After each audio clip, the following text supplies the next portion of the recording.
আজি বিন্টি কিচেনৰ পৰা আপোনালোকলৈ আগবঢ়ালোঁ বেঙেন মছলা এটা ৰেচিপি। বেঙেন মছলা বনাবৰ কাৰণে ডাঙৰ বেঙেনা ল'লে নহ'ব, সৰু বেঙেনাটো ল'ব লাগিব আৰু সাইজটো দেখিছেনে ইমানটো সাইজৰে ল'ব লাগিব। আৰু ইয়াৰ ৰেচিপিটো আৰু পদ্ধতিটো দেখাই আছোঁ, ভিডিঅ'টো আপোনালোকে লাষ্টলৈকে চাব। প্ৰথমতে বেঙেনাখিনি ধুনীয়াকৈ সাইজত কাটি ল'ব লাগিব। যদি লাঠিডাল দীঘল থাকে তেতিয়াহ'লে চুটি কৰি ল'ব, কিন্তু একেবাৰে উঠাই নিদিব। যদি একেবাৰে উঠাই দিয়ে ভাজোতে মানে যোনটো কটা থাকে ন এইটো ফাট হৈ যায়, মানে ছেপাৰেট হৈ যায়। যিহেতু আমাৰ ছেপাৰেট নালাগে, আমি গোটা গোটা কৰি বনাইছোঁ। ধুনীয়াকৈ ভাজি ল'ব লাগিব বেঙেনাখিনি। এটা কথা মনত ৰাখিব, বেঙেনাখিনি ভাজোতে অকল নিমখেই ইউজ কৰিব। যদি হালধি দিয়ে তেতিয়াহ'লে তেলখিনি পেলাই দিব লগা হয়, যিহেতু আমি বস্তু আঠানি কৰি বেয়া পাওঁ, নহয়নে বাৰু? সকলোৱে বেয়া পায়। সেইবাবে মানে তেলত হালধিটো নিদিব, মানে বেঙেনা ফ্ৰাই কৰোঁতে হালধি নিদিব, কাৰণ বেঙেনাটো ইমান ডাঙৰ বেঙেনাটো মানে ফ্ৰাই কৰোঁতে বহুত টাইম লাগিব, আৰু যদি হালধি দিয়া হয় তেতিয়াহ'লে হালধিখিনি ক'লা পৰি যাব। সেইকাৰণে ধুনীয়াকৈ উল্টিয়াই নিমখ দি দিব। আৰু মোৰ বেঙেনা ইয়াত দেখিছেনে ফ্ৰাই হৈ গ'ল। আৰু আপোনালোকে এটা কথা মনত ৰাখিব, যাৰ যিমানটো মানে মানুহ থাকে, ঘৰত যিমান কেইজন থাকে সিমান কেইজন অনুসৰিয়ে বনাব। আমাৰ যিহেতু দুজন মানুহ, আমি মানুহজনে, মইহে ছোৱালীজনীক নোখোৱাওঁ, মানে ভয় লাগে মোক নোখোৱাওঁ। সেইবাবে আমি তিনিটাকৈ লৈছোঁ, তিনিটাকৈ খাম বুলি বেঙেন মছলা ৰেচিপিটো।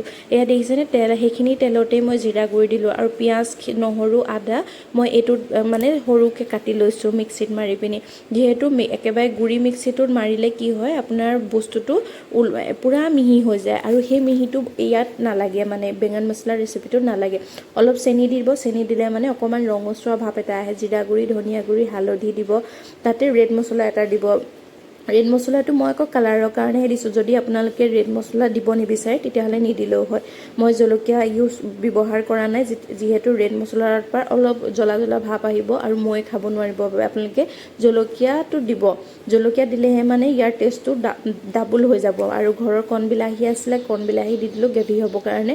আপোনালোকে বজাৰৰ বিলাহী দিবও পাৰে, কিন্তু বিলাহীটো দিব লাগিব। বিলাহীৰ লগত বেঙেনাৰ পিটিকা যেনেদৰে হয়, এইটো চিপ তেনেদৰে ধুনীয়াকৈ হৈ যোৱাৰ পিছত প্ৰথমতে এটা বস্তু চালে নাই, মই গম পোৱা নাই, মানে আদা নহৰু যোনটো পেষ্ট দিব সেইটোৰ পৰা পানী নোলোৱালৈকে আপোনালোকে আদা নহৰু পেষ্টটো ভাজি থাকিব লাগিব। তাৰপিছতহে মানে যেতিয়া শুকাই যাব তাৰপিছতহে আপোনালোকে বেঙেনাখিনি আৰু বিলাহীখিনি দিব।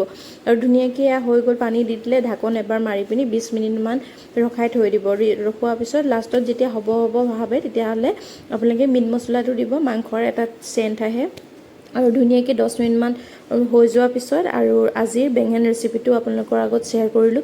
যদি আপোনালোকৰ এনেকুৱা সৰু বেঙেনা থাকে তেতিয়াহ'লে শ্বেয়াৰ কৰিব, আৰু যদি খায় মোক এটা কমেণ্ট বক্সত জনাব যে কেনেকুৱা হৈছে। কালাৰটো চাওক কিমান টেষ্টি হৈছে আৰু কিমান ভাল হৈছে ন, মই বুজাব নোৱাৰোঁ। আপোনালোকে বনাই চাব, আৰু যোনে খাই পাইছে মোক কমেণ্ট বক্সত এটা কমেণ্ট কৰিবলৈ আপোনালোকে নাপাহৰিব দেই। আৰু আজিৰ এয়াই আছিলে, আৰু যদি ভাল লাগে তেতিয়া লাইক কমেণ্ট এটা কৰি দিব, আৰু খাইছোঁ বুলিও ক'ব।